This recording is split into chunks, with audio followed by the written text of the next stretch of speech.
नमस्कार, good morning everyone. स्वागत है आपका गौरव ज्ञान एकेडमी पर। आज है 18 जून एंड वेडनेसडे। तो स्टार्ट करते हैं आज के करंट अपडेट्स। लेकिन उससे पहले कहना चाहूँगी कि अगर आप गौरव ज्ञान एकेडमी पर नए हैं तो प्लीज़ चैनल को सब्सक्राइब कर लीजिए, बेल आइकन को भी प्रेस कर लीजिए ताकि आपके पास टाइमली करंट वीडियोज़ आते रहें। ठीक है, आ जाइए, पहला क्वेश्चन देखते हैं आज का। हाल ही में किस राज्य सरकार ने राज्य बजट का 8% स्वास्थ्य के लिए आवंटित किया है? 8% स्वास्थ्य के लिए काफ़ी बड़ा बजट है। तो ये है मेघालय राज्य के द्वारा ऐसा किया गया है। मेघालय में राष्ट्रीय स्वास्थ्य मिशन के अंतर्गत, देखिए राष्ट्रीय स्वास्थ्य मिशन के अंतर्गत ये काम किया गया है। 8% आपको ये भी ध्यान रखने की ज़रूरत है। और साथ ही परिवार कल्याण जो विभाग है उसके साथ में मिलकर ऐसा प्रपोजल लाया गया है 8%। इसके साथ ही साथ देखिए यहाँ पर पहली बार जो स्वास्थ्य विभाग के साथ में मिलकर यहाँ पर पहली बार बैठक की गई है मेघालय राज्य में, जिसके तहत ये चीज़ें लाई गई हैं। आ जाइए नेक्स्ट क्वेश्चन देखते हैं। वन डिस्ट्रिक्ट वन प्रोडक्ट पहल के अंतर्गत किस राज्य में केले की खेती पर 5 वर्षीय विजन दस्तावेज प्रस्तुत किया गया है? तो ये राज्य है नागालैंड। किसानों की मेनली आय को बढ़ाने के लिए ऐसा काम किया गया है। और नागालैंड के वोखा जिले में ये स्टार्टिंग की जा रही है। नेक्स्ट क्वेश्चन पर आ जाइए। नेक्स्ट क्वेश्चन देखते हैं। भारत का सबसे बड़ा गति शक्ति कार्गो टर्मिनल का उद्घाटन कहाँ पर किया गया है? तो ये टर्मिनल का उद्घाटन किया गया है मानेसर, और मानेसर आपका हरियाणा में है। आपको ये ध्यान रखना है, हरियाणा में है। नेक्स्ट क्वेश्चन देख लेते हैं आज का। संयुक्त राष्ट्र महासभा के प्रस्ताव के अनुसार एक तरफा जबरन कार्रवाई के खिलाफ अंतर्राष्ट्रीय दिवस कब मनाया जाता है? तो ये संयुक्त राष्ट्र महासभा के द्वारा प्रस्तावित प्रस्ताव है, जिसमें कि 4 दिसंबर को ये एक तरफा जबरन कार्रवाई दिवस के खिलाफ अंतर्राष्ट्रीय दिवस मनाने की योजना बनाई गई है। तो आपको ये डेट याद रखनी है, 4 दिसंबर। नेक्स्ट क्वेश्चन पर आ जाइए। नेक्स्ट क्वेश्चन देखिए। ब्लेज मेट्रेवेली को हाल ही में किस देश की खुफिया एजेंसी M16 का प्रमुख नियुक्त किया गया है? ये क्वेश्चन बनाने का उद्देश्य ये था क्योंकि ये तो पहली बात महिला हैं, ठीक है, ये महिला हैं। और देखिए ये नाम याद रखना है ज्ञानवीरों, ये नाम आपको याद रखना है। और ये कहाँ की एजेंसी है? तो ये है ब्रिटेन की एजेंसी, खुफिया एजेंसी है। और देखिए ये एजेंसी 1909 में 1909 में बनी थी। उसके बाद से पहली बार कोई महिला प्रमुख बनी है, पहली बार महिला प्रमुख बनी है। तो ये भी ध्यान रखना है, आपको नाम ध्यान रखना है, ब्लेज मेट्रेवेली। नेक्स्ट क्वेश्चन देखते हैं आज का। Stockholm International Peace Research Institute SIPRI report के अनुसार जनवरी 2025 तक किस देश के पास सबसे अधिक परमाणु हथियार हैं? तो देखिए सबसे अधिक परमाणु हथियार ऑब्वियसली यूएसए के पास हैं। शीत युद्ध के दौरान अमेरिका और रसिया, इन दोनों के पास परमाणु हथियार थे और सबसे ज़्यादा प्रेजेंट टाइम में अमेरिका के पास हैं। टोटल देखिए हमारे विश्व में 9 देशों के पास परमाणु हथियार हैं, 9 देशों के पास हैं, ठीक है, जिसमें से आप देख लीजिए यूएसए, ठीक है, रूस, उसके बाद फ्रांस, ब्रिटेन, इसके साथ ही साथ देखिए चीन, भारत, पाकिस्तान, और हो गया आपका उत्तर कोरिया, इजराइल। तो ये 9 कंट्रीज़ हैं जिनके पास परमाणु हथियार है। और देखिए अमेरिका के बाद में रसिया का स्थान आता है। अमेरिका के बाद में बात किया जाए तो रसिया का स्थान आता है। तो आपको ये ध्यान रखना है। आ जाइए नेक्स्ट क्वेश्चन की तरफ।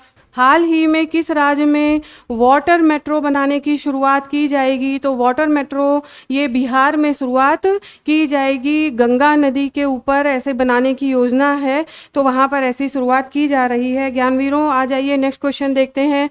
सिपरी की रिपोर्ट के अनुसार 2020-24 के मध्य सबसे अधिक हथियारों का आयात किस देश ने किया है? तो ज्ञानवीरों, सबसे अधिक हथियारों के आयात में यूक्रेन नंबर 1 पर है। उसका कारण ये है क्योंकि आप जानते हैं यूक्रेन और रसिया का लगातार युद्ध चल रहा है, जिसकी वजह से यूक्रेन टॉप पर है करीब 8.8% के साथ।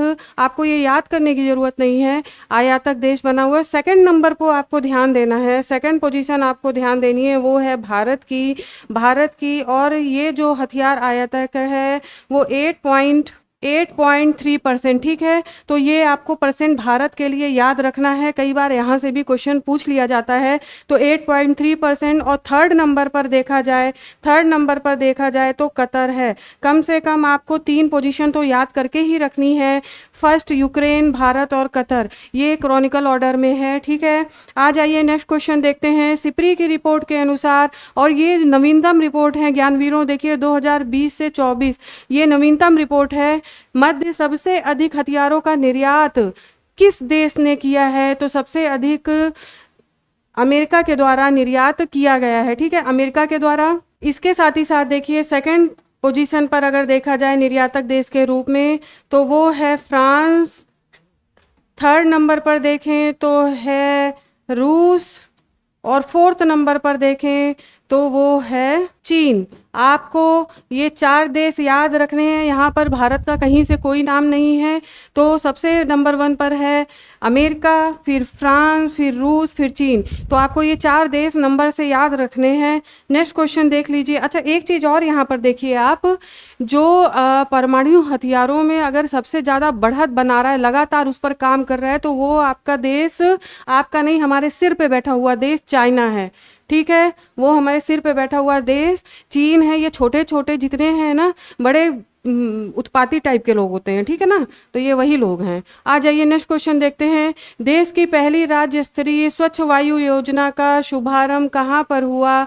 तो ये हुआ है उत्तर प्रदेश में। राज्य स्तरीय स्वच्छ वायु योजना देश की पहली स्वच्छ वायु योजना है, जिसका उद्घाटन उत्तर प्रदेश में किया गया।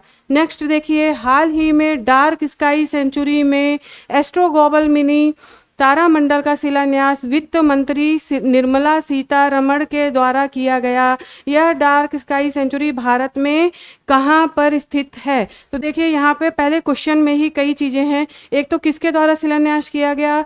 तो ये निर्मला सीतारमण के द्वारा, जो वित्त मंत्री हैं वर्तमान में, तो आपको ये ध्यान रखना है। और एस्ट्रो ग्लोबल मिनी तारामंडल का शिलान्यास किया गया है, और ये किया गया है आपका लद्दाख में, ठीक है, लद्दाख में किया गया है।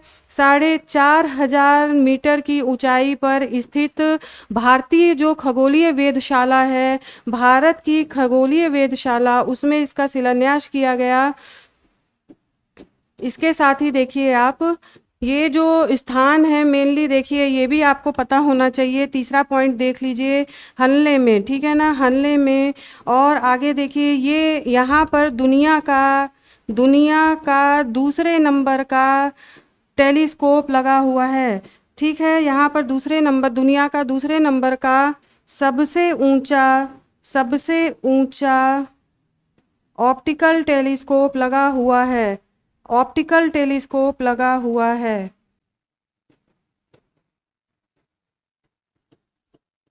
ठीक है, आ जाइए नेक्स्ट क्वेश्चन देखते हैं। चलिए, क्वेश्चंस आंसर्स तो खत्म हो गए। अब देखते हैं अन्य महत्वपूर्ण तथ्य, ये भी कम इम्पोर्टेंट नहीं होते हैं, तो आपको ये भी ध्यान रखना है। ISSF विश्व कप 2025, इसमें भारत के आर्या बोरसे और अर्जुन बबूता ने 10 metre air rifle mixed team स्पर्धा में स्वर्ण पदक जीता है, तो आप ये ध्यान रखिए। नेक्स्ट देख लीजिए, 15वीं South Asian body building and physics championship जो 2025 अभी हुई है, में अरुणाचल प्रदेश की हिलोंग याजिक ने स्वर्ण और रजत पदक जीता है। देखिए, हिलोंग याजिक नाम याद रखिए, पहली बार अरुणाचल प्रदेश की कोई महिला ने ऐसा चैंपियनशिप में स्वर्ण पदक और रजत पदक जीता है। और यह जो आयोजन हुआ है ज्ञानवीरों, वो भूटान की राजधानी थिम्पू में हुआ है, ठीक है, भूटान की राजधानी थिम्पू में हुआ है, तो आपको ये याद रखना है। तो देखिए, आज यहीं तक आपके क्वेश्चन आंसर और प्रमुख अपडेट्स कंप्लीट हो गए हैं। कल फिर आपके सामने उपस्थित होती हूँ नए अपडेट्स के साथ। तब तक के लिए नमस्कार, आपका दिन शुभ हो।